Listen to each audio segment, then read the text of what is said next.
Morning, everyone. One quick question: who uses Google Now right now? Okay, those who put your hand up if you don't use Google Now right now. Okay, so if you've got an Android or an iPhone phone, then do just download the Google Search app. It's phenomenal. If you haven't got an Android phone or an iPhone, what the hell are you doing? Is there anyone here who hasn't got an Android or an iPhone? If you're brave enough to admit that. You're not brave enough to admit it, or no one has. Okay, so look, I'm going to take a bit of a step back on search today. And you're going to hear a lot of deep data stuff that's coming later on. I'm going to take personalisation a bit in the round. So you're all marketers, you all understand data, you all understand performance. And as a result, search has got a bit granular, it's got a bit incremental, it's got a bit, just nudge something, 0.1%, 0.2%. Brilliant, fantastic. When you talk about the volumes that we're talking about, it's really, really important to make sure that you're making those incremental gains. But I want to take a step back and consider what search is also there for. What else could we use search for that perhaps we're not doing at the moment? And if you're not doing those things, you're not fully understanding your consumer. And if you're not fully understanding your consumer, you can't even begin to start looking at personalisation. So I'm going to start with a video just to remind us the power of search.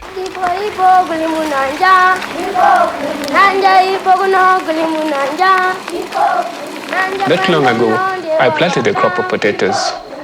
Then suddenly they started dying one after the other. Checked out the books and they didn't tell me much. So I went and I did the search. Potato diseases. One of the websites told me that ants could be the problem. It said sprinkle wood ash over the plants. Then after a few days, the ants disappeared. I got excited about the internet. I have this friend who really would like to expand his business. So we went with him to the cyber cafe and we checked out several sites. When I met him next, he was going to put a windmill at a local school. I felt proud because something that wasn't there before was suddenly there. I realized that not everybody can be able to access what I was able to access. I thought that I need to have an internet that my grandmother can use. And so I thought about a notice board, a simple wooden notice board. When I get information on my phone, I'm able to post the information on the notice board. So it's basically like a computer. I use the internet to help people. I think I'm searching for a better life for me and my neighbors. So many people have access to information, but there's no follow-up to that. I think a follow-up to that is our knowledge. When people have the knowledge, they can find solutions without having to be helped out. Information is powerful, but it is how we use it that will define us.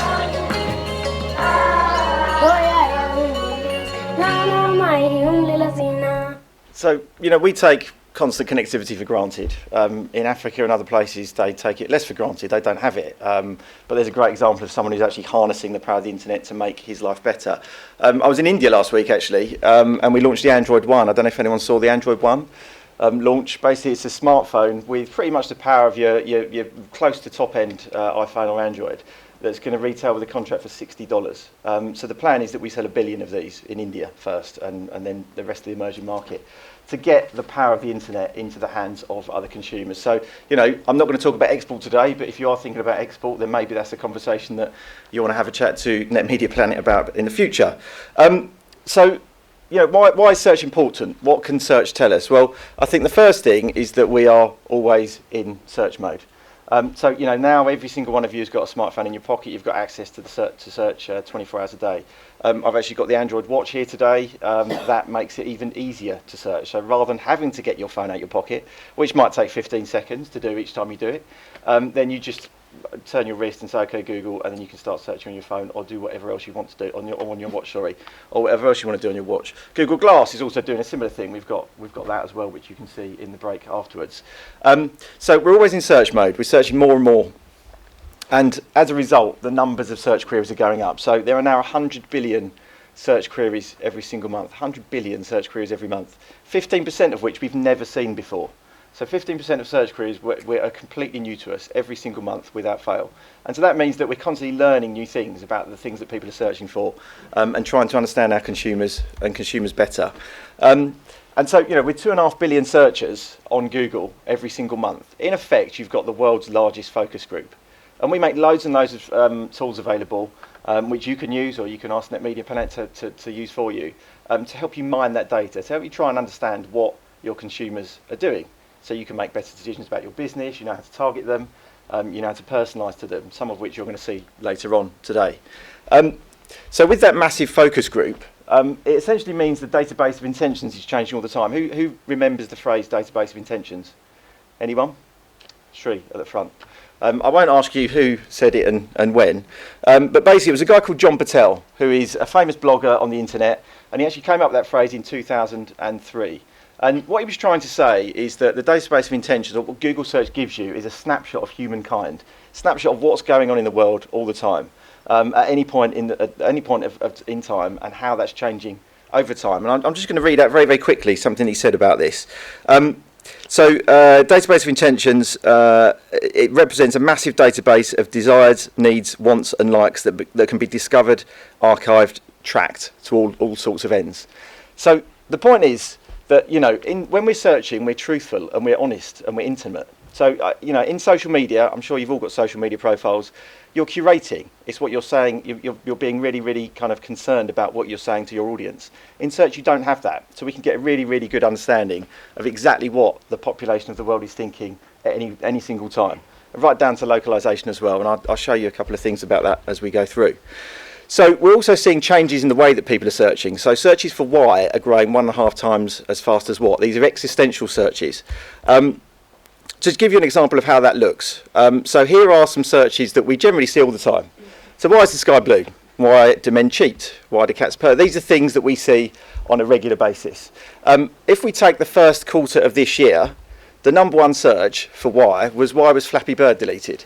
So there's a whole global population going on trying to understand why Flappy Bird was deleted. Now it's a little bit depressing, to be perfectly honest, that of all the questions you could ask Google, that's the one that you decide to ask. But anyway, that's the one that got to the top. And so, it doesn't only give you the things that people are searching for time immemorial, it gives you things that are happening right at a specific moment in time.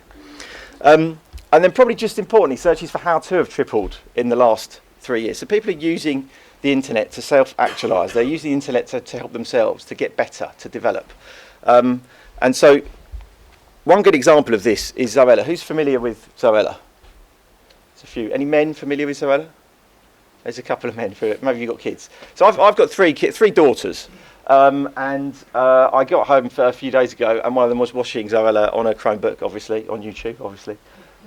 And I said, I see you watching Zoella. I'm going to meet her in about 2 weeks at Brandcast, which is a big event we're doing. And seriously, I could have said that I was having a one-to-one with any of One Direction. She went that crazy. She was that excited about the fact that I was meeting Zoella. These are the new superstars for a certain generation of people. She's got 6 million channel subscribers. She's got 250 plus million YouTube views. What's she talking about? She's talking about how to make yourself look pretty, in effect. It's hair and it's beauty. And it's all how to. And people are watching these to improve themselves on a regular basis. So, how can you tap into that audience, that rich vein of searching, that rich kind of data and content that's really starting to come through Google search? And so while search data shows us how we're all the same in many instances, so, why do men cheat is one that's perhaps the same. It also shows how we're different.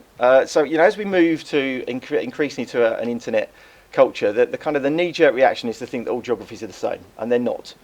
So, whilst there are some examples where we have to go for global campaigns, I'm thinking World Cup is a good example where Nike did phenomenal global campaigns, Adidas did great global campaigns. Localization is also really, really important, and we can use search to try and understand some of those localizations, try and understand how we need to be different for the way that we actually talk to our audience. So what I wanted to do is take something as basic as parenthood. I'm a parent, as I've said already. Parenthood is generally seen as a binary metamorphosis. One day you're not a parent, the next day you are a parent. And so as a result, surely the way that you think and feel should be relatively similar. Well, let's have a look, see if that's the case. So in Mexico, top searches for my pregnant wife, poems for my pregnant wife, words of love for my pregnant wife. Obviously Mexicans are quite romantic. Any single ladies out there, maybe you want to go to Mexico and hook yourself up a bloke. In America, on the other hand, my wife is pregnant, what do I do? My wife is pregnant, now what? So a bit of panic going on in the United States. Now, before we laugh at our American cousins, I do need to show you what us Brits do.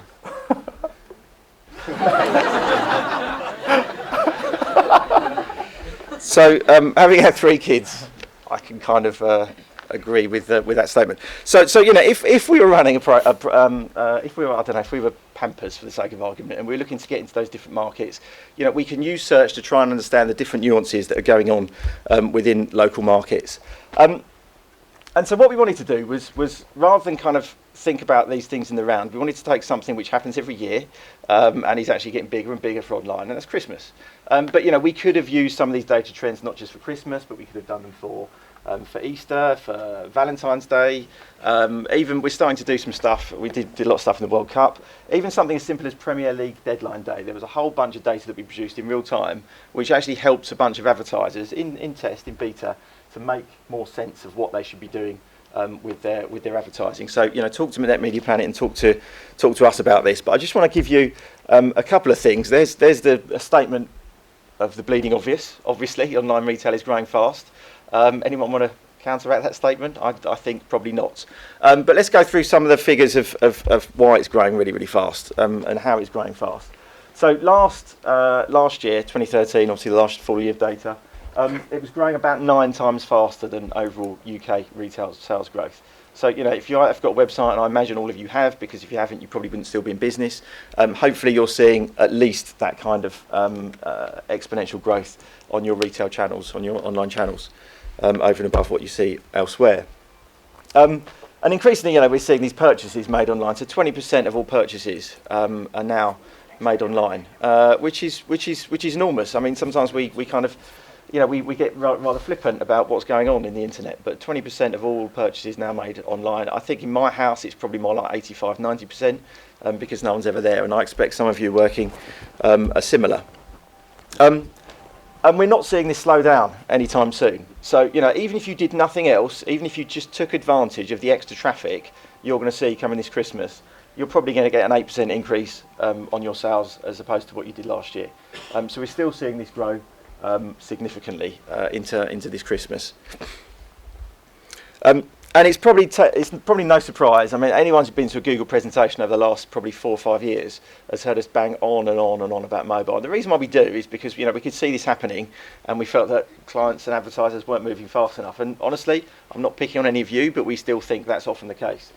So still 43% of top 100 advertisers in the UK don't have what we would consider to be a fully optimised mobile site, which is crazy when you consider some of the stats that we're going to look at the moment. Smartphones are still leading this search growth, and we see no sign of that slowing down whatsoever. We expect this Christmas again to be another big Christmas for smartphone sales. We can see the growth of smartphone sales across the rest of the world. So whilst UK is getting close to saturation, that's not the case in most other European areas, and certainly not the case in any emerging market. So in terms of retail search as a proportion of desktop, tablet and smartphone, so you know, we expect smartphone search to be above desktop.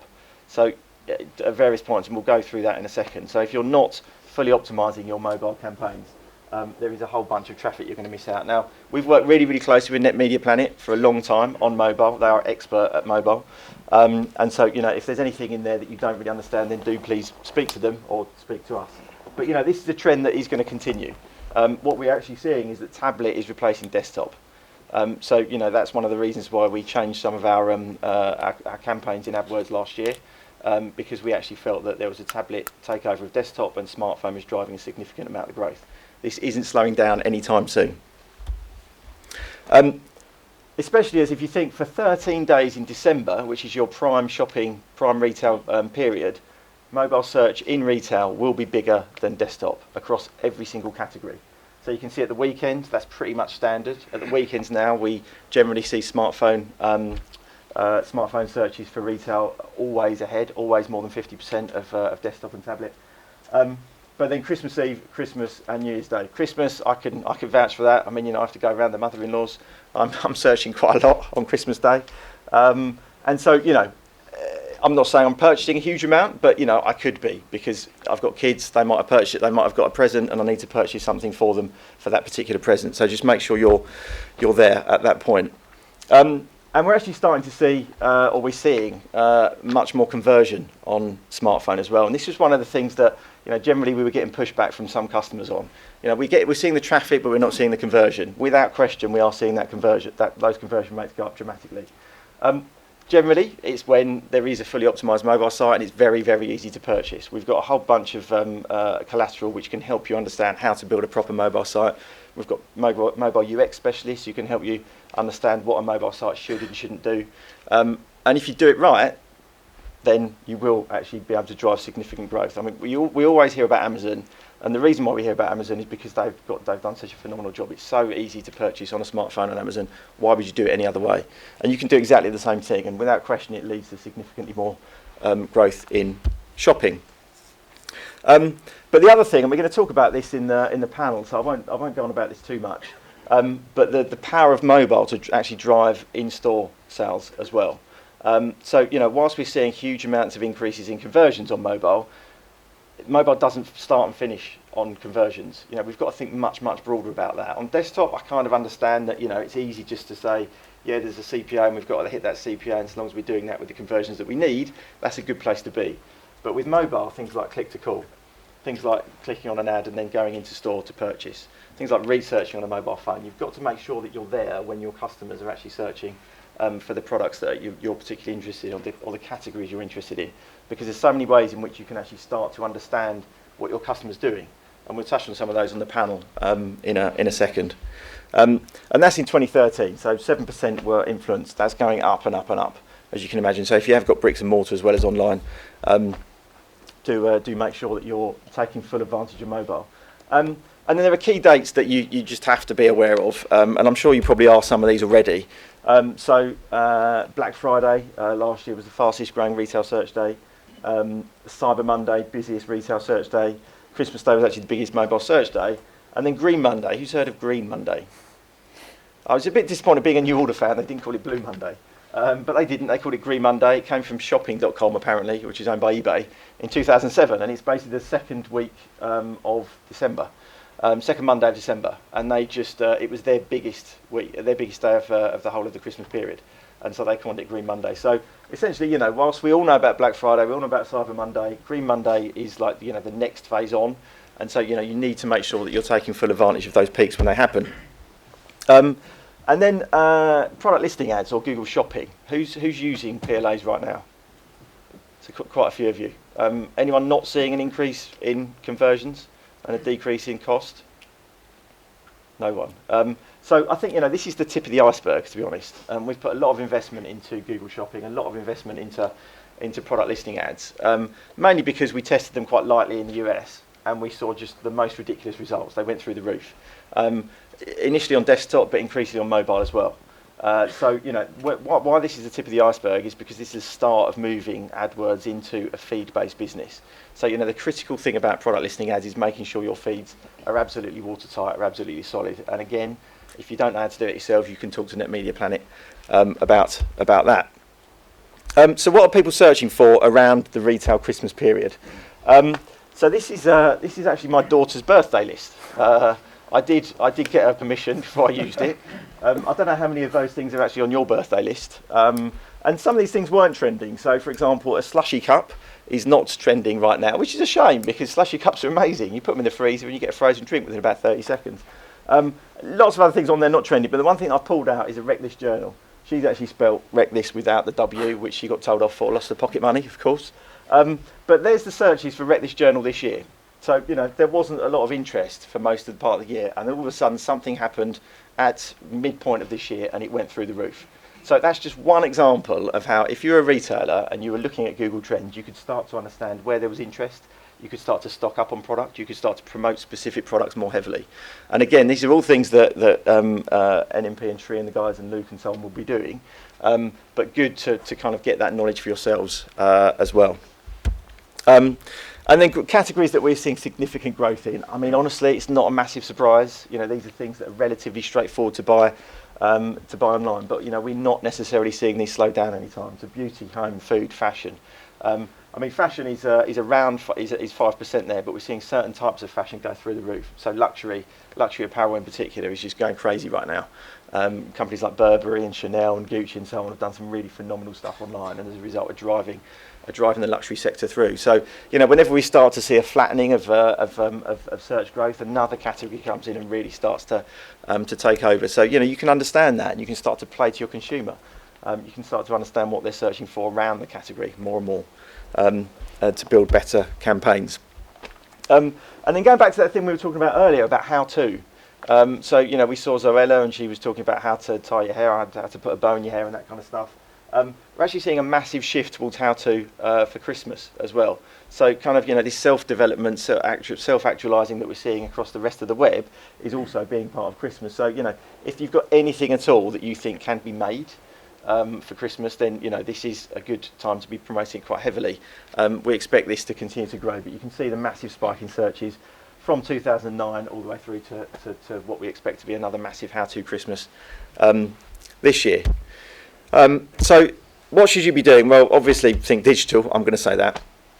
And start to try and understand how else you can track and attribute value back to your ad clicks. So 52% of people who clicked on an online ad in the last 3 months purchased as a result of an ad click. That's not a linear conversion.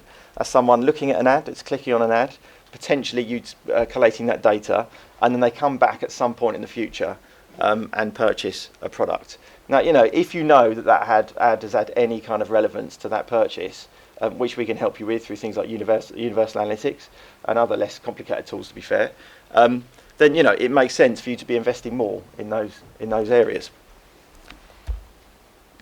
And obviously think mobile. We've touched a lot on this already, and we've created a lot of really cutting mobile ad formats, so specific for mobile. Location is without question the biggest thing that we're seeing on mobile, and it's growing and growing and growing. And I think I've spoken quite a lot in the past about mobile search being the most creative mobile ad format. Partly because lots of other mobile ad formats are not very creative, and it's just taking display banners on a desktop and putting them online. But also because it takes for the first time contextual signals. So your mobile phone is a personal device, so you're always logged in. It knows what time of day it is, and it knows exactly where you are, and it knows where you've been.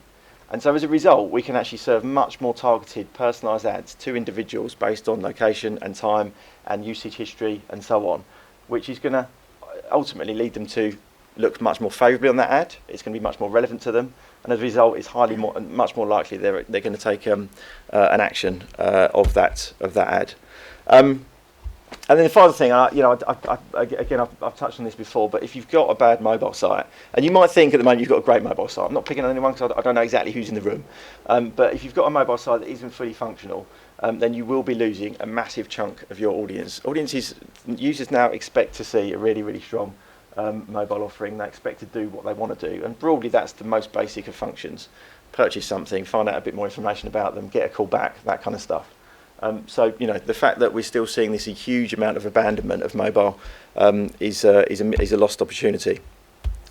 And then think engagement. So we've talked about PLAs already, so I'm not going to spend too much time on those. But we are expecting them to drive a significant amount of retail traffic in 2014, and probably over 50% in 2015. So make sure that your feeds are fully optimised. And obviously plan ahead. So as you can see, from September onwards, we're going to start to see a massive spike in retail search around Christmas and just search generally, because this happens every single year without fail. Some advertisers had a great 2013, some had not so great 2013. A couple that are worth mentioning that did well. House of Fraser did very well, John Lewis did well, and that's because they planned a long way out. They had a very good functioning mobile site. They made it very easy to purchase, and we saw massive increases in online sales, but also online to store, so click and collect. John Lewis rose click and collect by about 75% last year. There are others that didn't have such a good Christmas. I don't know if anyone is here from Tesco's or Morrison's, but they didn't have a great Christmas last year, and Tesco's probably hasn't really recovered as a result, to the extent where they're trying to hide money under the floorboards. So I think it's increasingly becoming important that Christmas is the biggest season for retailers, and so as a result, we must make sure that you're taking advantage of everything that that is there. So look, that's it from me. I think the key things to take out from that press: use search to try and understand your customer much more. Have a massive focus on mobile this Christmas and for the rest of the future, and make sure that you're involving Net Media Planet where you can, because they've got a lot more information on this than I have. Thank you.